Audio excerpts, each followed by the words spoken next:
Chers frères et sœurs, bonjour. Nous arrivons aujourd'hui à la phase finale de la confrontation entre le prophète Élie et les 450 prophètes de Baal sur le mont Carmel.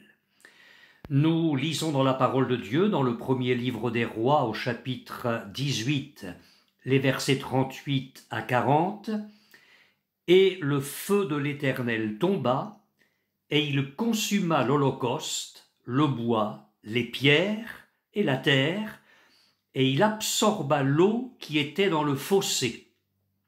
Quand tout le peuple vit cela, ils tombèrent sur leur visage et dirent « C'est l'Éternel qui est Dieu, c'est l'Éternel qui est Dieu. » Saisissez les prophètes de Baal, leur dit Élie, qu'aucun d'eux n'échappe.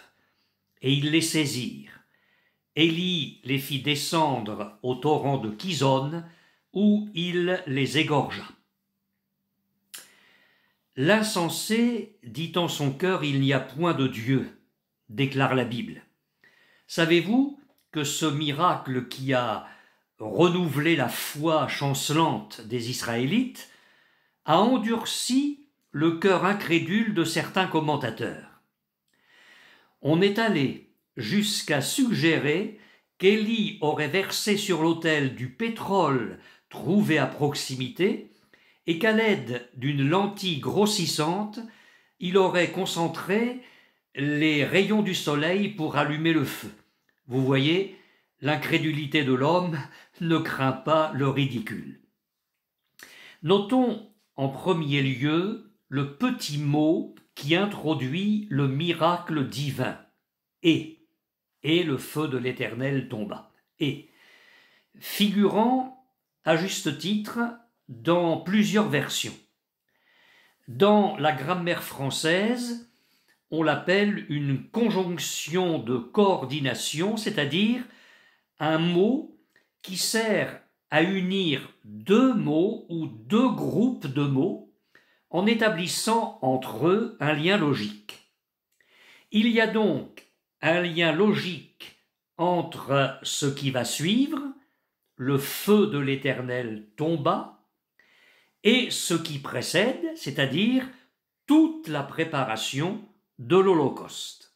Mes amis, le feu de l'Éternel ne tombe que lorsque l'autel de l'Éternel est rétabli dans la vision de l'unité du peuple de Dieu, lorsque le fossé est creusé autour de l'autel, lorsque le bois est arrangé sur l'autel, lorsque la victime est coupée par morceaux, sacrifiée, lorsque l'eau est versée en abondance sur l'Holocauste, et lorsque la prière monte vers Dieu, ardente, fervente et pure, avec comme seul objectif la gloire de Dieu et son triomphe sur les âmes.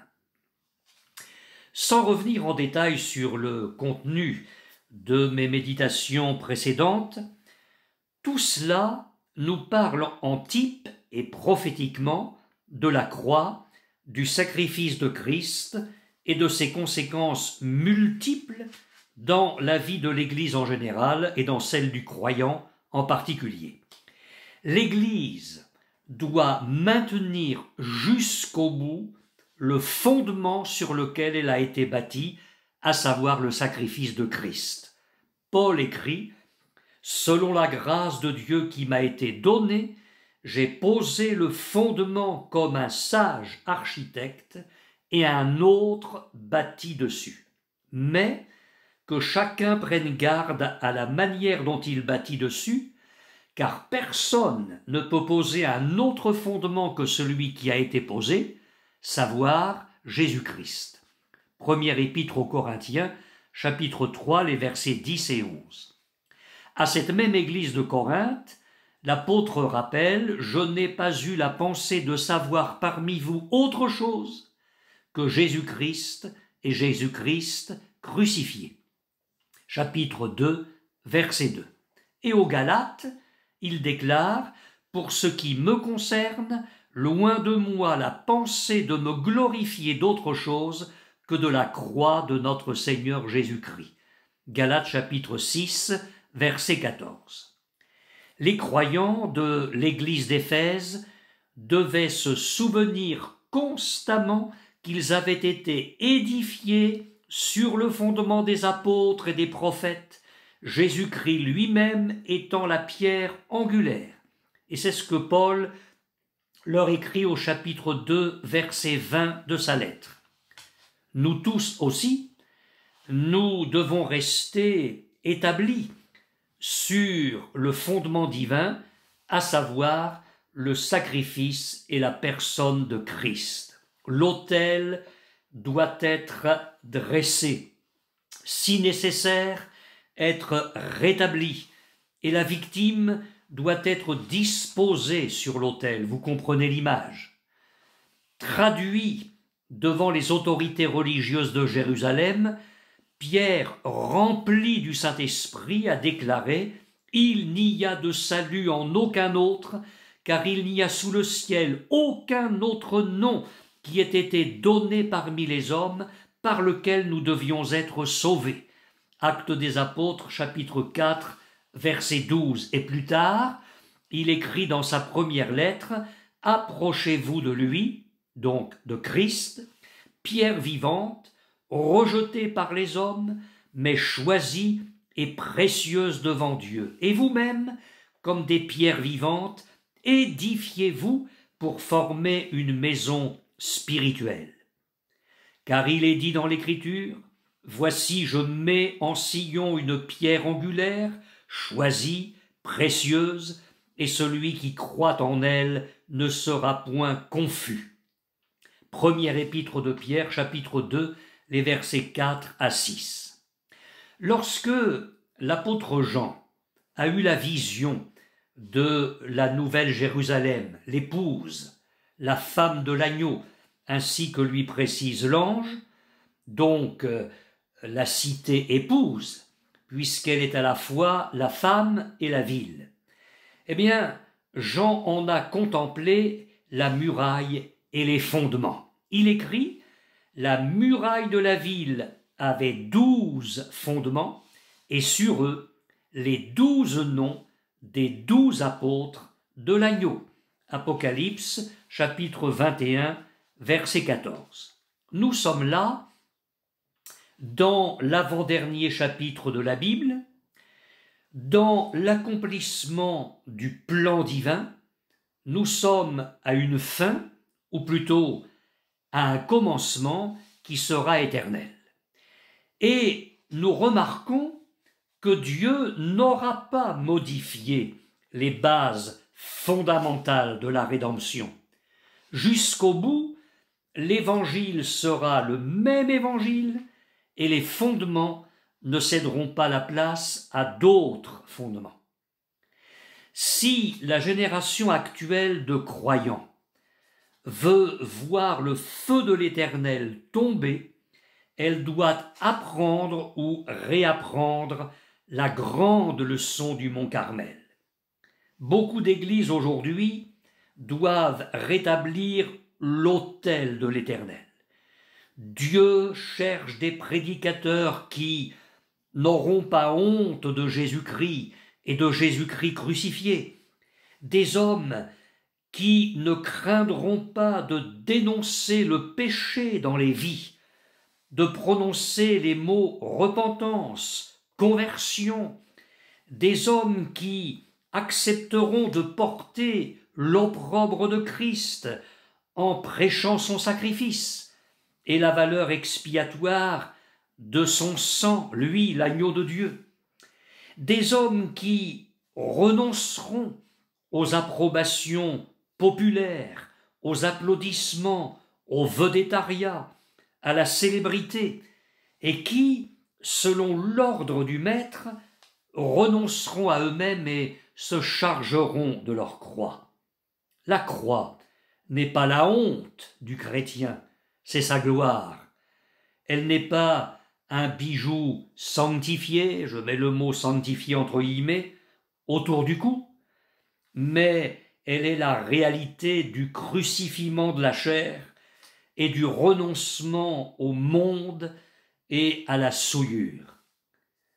À quoi sert une croix sur la façade d'un bâtiment religieux si Jésus-Christ crucifié n'est pas le centre du message de l'apôtre, du prophète, de l'évangéliste, du pasteur-docteur et des anciens? S'il n'est pas le fondement concret, pratique, de la vie quotidienne du chrétien. Beaucoup d'églises ont dénaturé l'évangile du Seigneur. Il y avait du temps d'Élie les faux prophètes de Baal et d'Astarté qui conduisaient le peuple dans l'idolâtrie, et il y a aujourd'hui des faux prophètes, des ouvriers trompeurs, déguisés en apôtres de Christ, ainsi que le dénonce Paul dans sa seconde lettre aux Corinthiens au chapitre 11, verset 13. Pierre écrit « Il y a eu parmi le peuple de faux prophètes, et il y aura de même parmi vous de faux docteurs, qui introduiront des sectes pernicieuses, et qui, reniant le maître qui les a rachetés, attireront sur eux une ruine soudaine.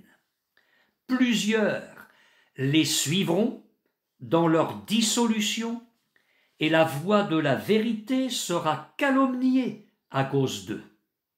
Par cupidité, ils trafiqueront de vous au moyen de paroles trompeuses, eux que menace depuis longtemps la condamnation et dont la ruine ne sommeille point. Seconde épître de Pierre, chapitre 2, les versets 1 à 3. Vous me direz, heureusement, nous n'en sommes pas encore là.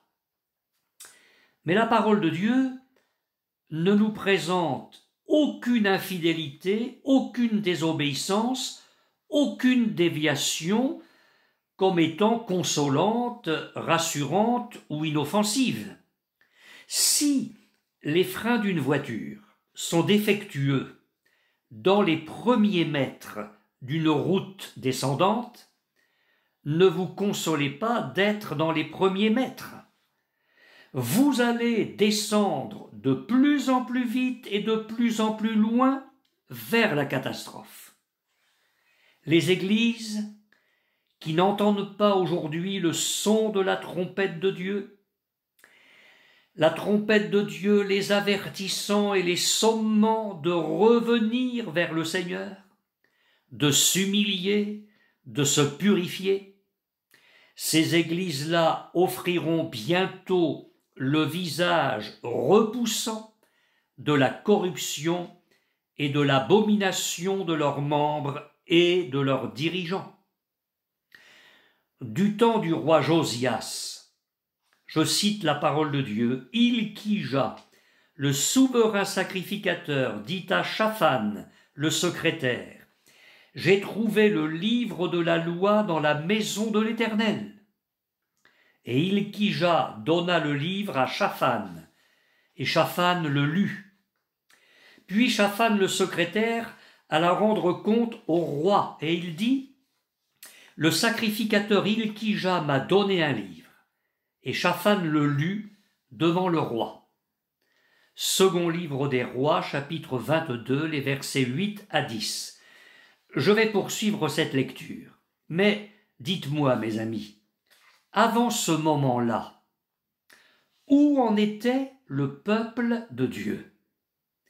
On avait perdu la parole de Dieu dans la maison même de l'Éternel.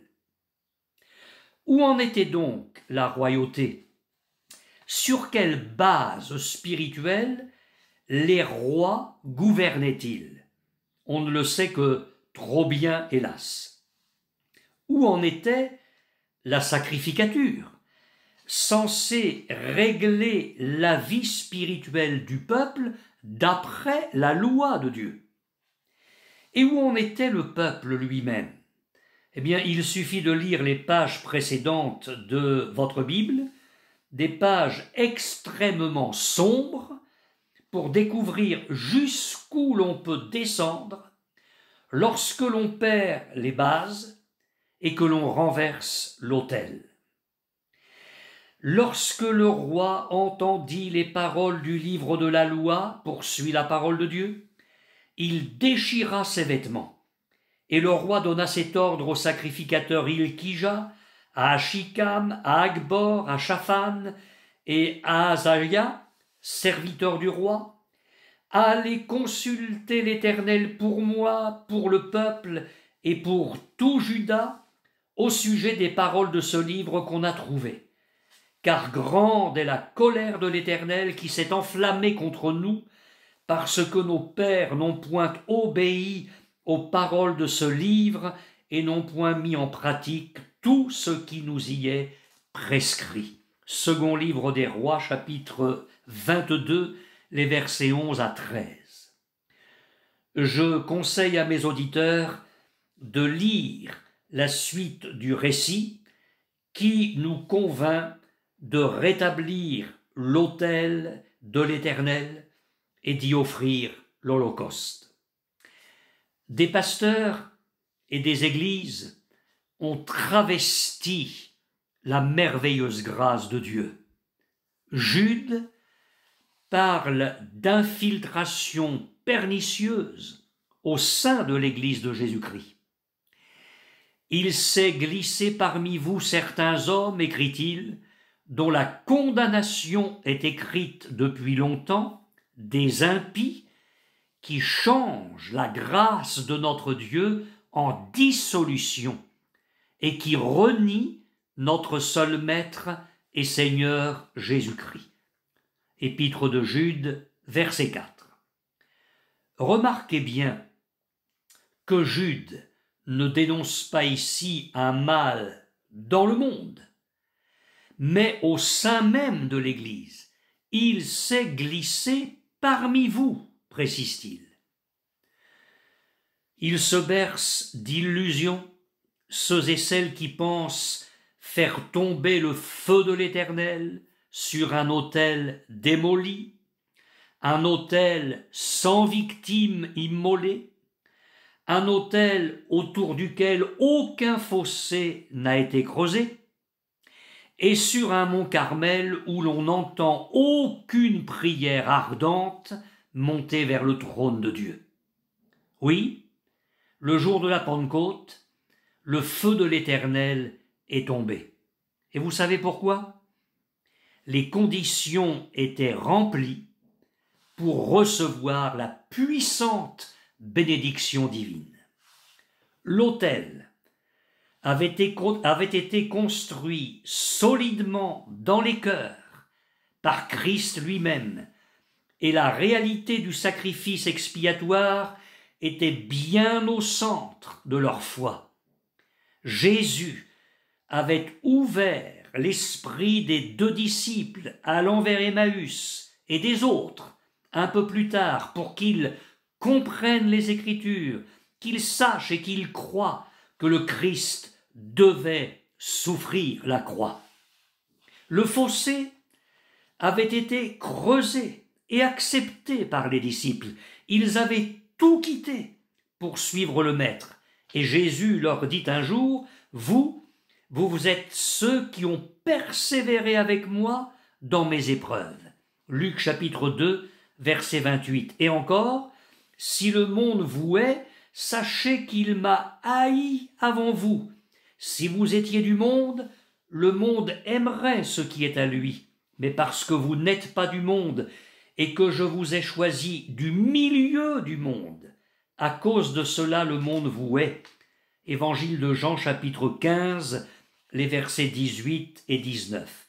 Quant à la prière avant le feu, Jésus avait donné à ses disciples des directives précises. Voici, j'enverrai sur vous ce que mon Père a promis, mais vous, restez dans la ville jusqu'à ce que vous soyez revêtus de la puissance d'en haut. Luc chapitre 24, verset 49. Juste avant l'ascension de Jésus, les disciples retournèrent à Jérusalem avec une grande joie. Ils étaient continuellement dans le temple, louant et bénissant Dieu. Luc chapitre 24, les versets 52 et 53, et le livre des Actes des Apôtres précise « Alors ils retournèrent à Jérusalem.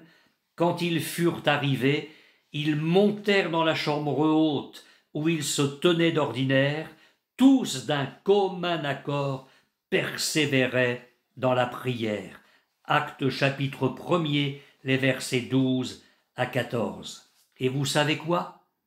Le feu de l'Éternel tomba. Le jour de la Pentecôte, ils étaient tous ensemble dans le même lieu. Tout à coup, il vint du ciel un bruit, comme celui d'un vent impétueux, et il remplit toute la maison où ils étaient assis.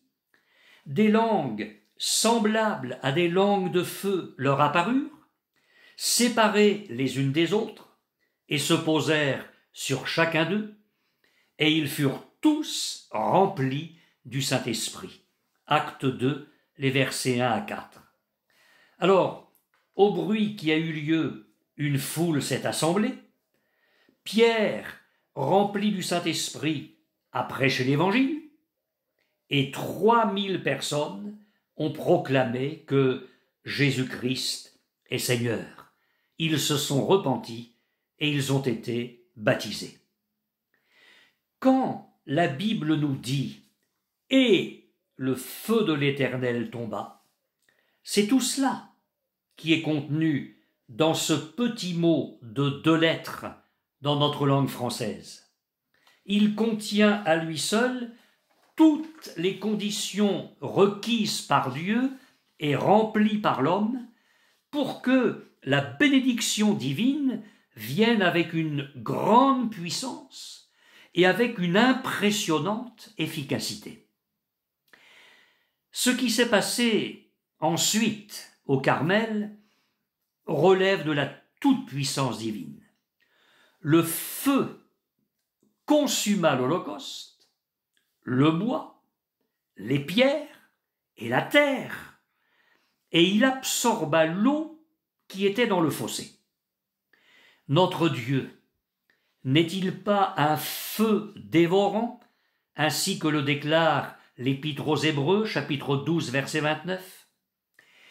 La démonstration de la puissance du Seigneur fut extrêmement convaincante. Le miracle est irréfutable. Tout est brûlé, même les matériaux incombustibles, la terre et les pierres. Et l'eau est totalement absorbée. Le peuple est alors tombé sur sa face, confessant que c'est l'Éternel qui est Dieu. Et c'est un cri d'adoration arraché au cœur d'un peuple stupéfait et courbé sous la puissance de Dieu. Comment ne pas reconnaître la grandeur de l'Éternel? Dans cette période-là, c'est ici l'un des moments les plus sublimes de l'histoire d'Israël. Alors, il n'est pas question de spiritualiser un fait historique incontestable.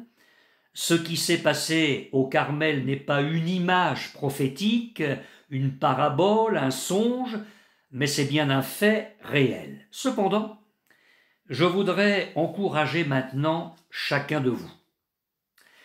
Quand le feu de l'esprit tombe sur une vie, un foyer, une église, une nation même, ce feu est irrésistible. Il est capable de tout dévorer.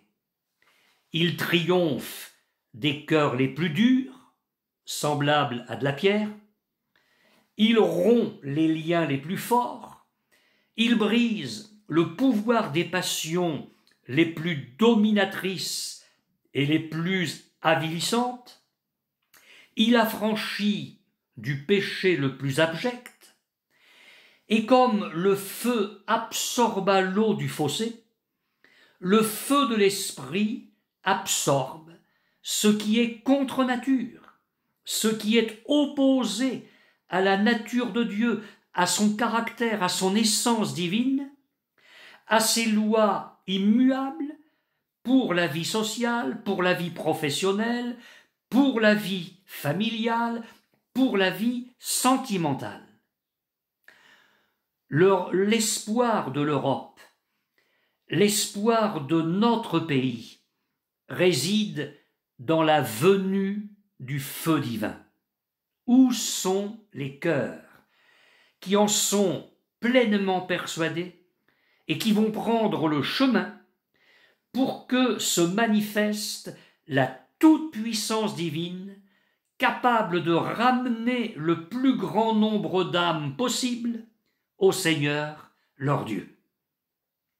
Je termine avec le sort réservé aux prophètes de Baal. Élie profite du saisissement qui s'est emparé du peuple et du roi pour appliquer la loi du royaume de Dieu à ces prêtres idolâtres, coupables d'un très grand péché. Saisissez les prophètes de Baal, leur dit Élie, qu'aucun d'eux n'échappe. Ils les saisirent, Élie les fit descendre au torrent de Kison, où il les égorgea.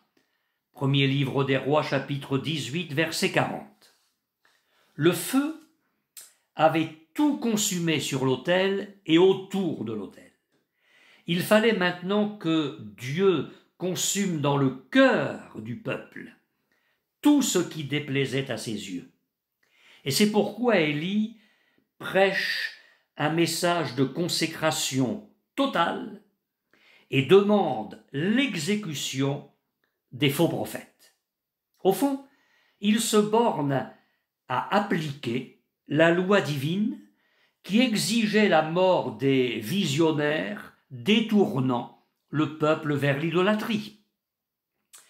Certains diront « quelle mesure extrême !»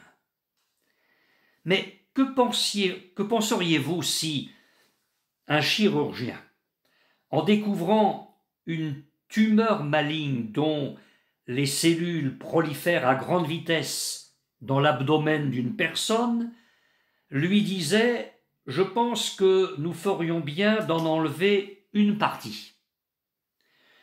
Ou bien « j'aimerais me contenter d'une opération minimale ». Un bon chirurgien face à cette tumeur mortelle doit dire « il faut que nous extirpions toutes les cellules malignes et que nous traitions les organes périphériques qui ont peut-être été touchés ».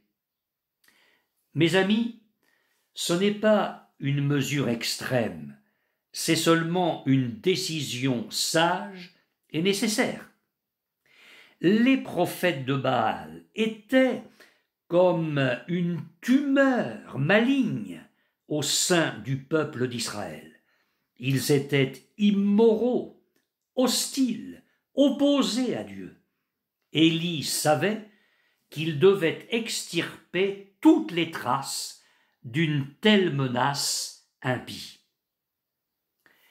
Y a-t-il un prophète de Baal dans votre cœur? Vous me comprenez, n'est-ce pas? Un péché secret, une mauvaise habitude, une mauvaise compagnie, un refus de pardon, une jalousie persistante, et je ne sais quoi d'autre encore. Il y avait 450 prophètes de Baal.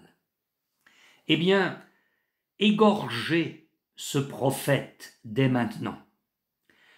Après m'avoir entendu, mettez-vous à l'œuvre. Peut-être aurez-vous une lettre à écrire, un coup de téléphone à passer, un mauvais livre à brûler, des CD à détruire. On a coutume de dire qu'il faut battre le fer pendant qu'il est chaud. La réforme en profondeur était maintenant possible pour Israël à cause du miracle divin. Mais qu'en serait-il le lendemain?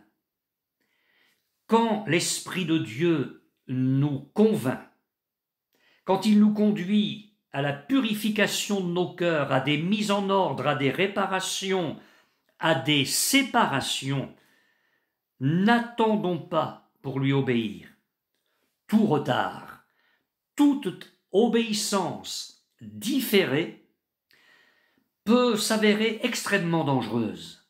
Et c'est pourquoi la Bible dit « Aujourd'hui, si vous entendez sa voix, n'endurcissez pas vos cœurs. » Amen.